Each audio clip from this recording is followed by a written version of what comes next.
நினைச்சு பாட தேவி மனம் குடிந்து அவருக்கு வந்து பொன்மொழி கனகம்னா தங்கம், அது தாரை தாரையா வருது, பொற்காசுகளாக ஒரு வீடு முழுக்க முடியும்.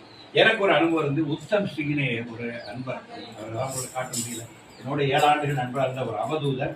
நான் அந்த ஒரு புது வீடு அப்பதான் வாங்கி ரீமாடல் பண்ணிட்டு இருக்கோம்.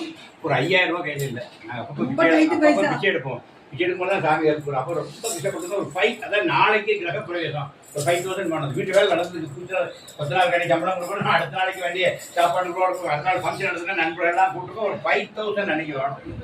அது எங்கள்கிட்ட இல்லை அன்னைக்கு.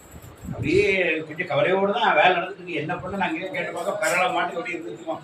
அப்போ அங்கேருந்து எனக்கு உத்தரவு சொல்லிடுவாங்க. அவரை அது எனக்கு தெரியாது, பார்த்துருக்கேன், இவ்வளோ நாள் கவனிச்சிருக்கோம். நாங்கள் நெருங்காக அப்படி வந்தார். அப்படி கல்றதுக்கு எல்லா கை நிறைய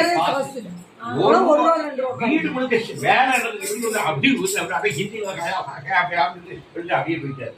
அப்புறம் நான் அவ்வளோத்தையும் பொறுக்கி எடுத்து ரூஸ் மார்க்கு திருப்பி வந்து கேட்டா கொடுக்கல உடனே அள்ளி நான் ஒரு கட்சியில் முடிச்சு அந்த பொருள் யாரும் தொட்டுறாங்க சார், அந்த திருப்பி அந்த கிழக்கு வந்து கேட்டான்னு கொடுக்கணும், என்னன்னு தெரியல வச்சுனேன். அடுத்த 5வது நிமிஷம் எங்களுடைய டிரைவர் ராஜுங்கிறது வராரு, எங்கள் அண்ணன்.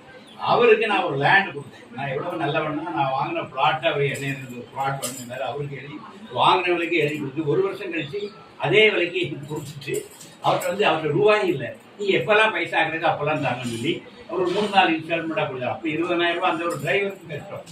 அவரு நான் கிரகப்பிரவேசம் தெரிஞ்சுட்டு அவர் எங்கேயோ பிறகு 5000 ரூபாய் பணம் வீசிட்டு போன 10வது நிமிஷம் ராஜன் வந்து இங்கே இல்லை. அது எங்க வர வேண்டிய ரூபா தான், ஆனா அது தெய்வம் மாதிரி. ஜூன் மாசம் அவர் வந்து போனஸ் சொன்னோடனே அக்டோபர்ல தாரேன்னு சொல்லிட்டாரு ஒரு 5000 ரூபாய். சரி, அப்ப நம்ம கேட்க முடியாதுன்னு இருந்தோம். அவர் கரெக்டா அவரே நம்ம வீடெல்லாம் வேலை நடக்குன்னு பார்த்தோன்னே அவர் யூகிச்சுட்டு இந்த நேரம் அவங்களுக்கு பண தேவை இருக்குன்னு சொல்லி அவர் எங்கேயோ பிரட்டி 5000 ரூபாய் கொடுத்தாரு. சொன்னா ஞானிகளுடைய அந்த இது கஷ்டத்தில் இருக்கும்போது வந்து அவர் காசை விட்டு எரிஞ்சு வீடு கொடுக்க இந்த கனகதாராங்கிறத நான் பார்த்தேன் என்னுடைய உத்தமத்தி. அப்புறமா நான் செல்ல திருவண்ணாமலை கோயில் அப்படி ஒரு நிறைய 1 வாரம் காசு அவர் கெட்டிய தயார் வைப்பேன். நான் திருவண்ணாமலை போய் நான் பெரிய வள்ளலாகி பார்க்குற எல்லாருக்கும் கொடுப்பேன். நான் உத்தமதிக்கு போயிட்டாதா ரோட்ல பார்க்குற எல்லா பிச்சைக்காரங்க அப்போ 5 ரூபா 10 ரூபாய் பெருசு.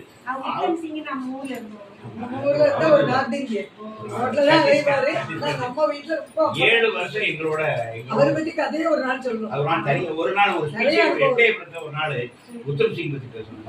ஒரு அவதூதர் எப்படி இருப்பாரு, புக்கெல்லாம் படிச்சு ஆன்மீகம் தெரிய முடியாது. ஒரு அவதூதர் கூட வாழ்ந்து பாருடாங்கிறது எனக்கு கொடுத்த உயிருள்ள அவதூதர். 7 வருஷம் அவர் பாஷை எனக்கு தெரியாது, என் பாஷை அவருக்கு தெரியாது. நாங்க 2.5 மணி நேரம் பேசிட்டு எவனா பார்த்தா அவருக்கு தெரிஞ்சு நாங்க உட்காந்து அப்படி அவர் என் மடியில் கிடப்பாரு, அவர் மடியில் கிடப்பாரு.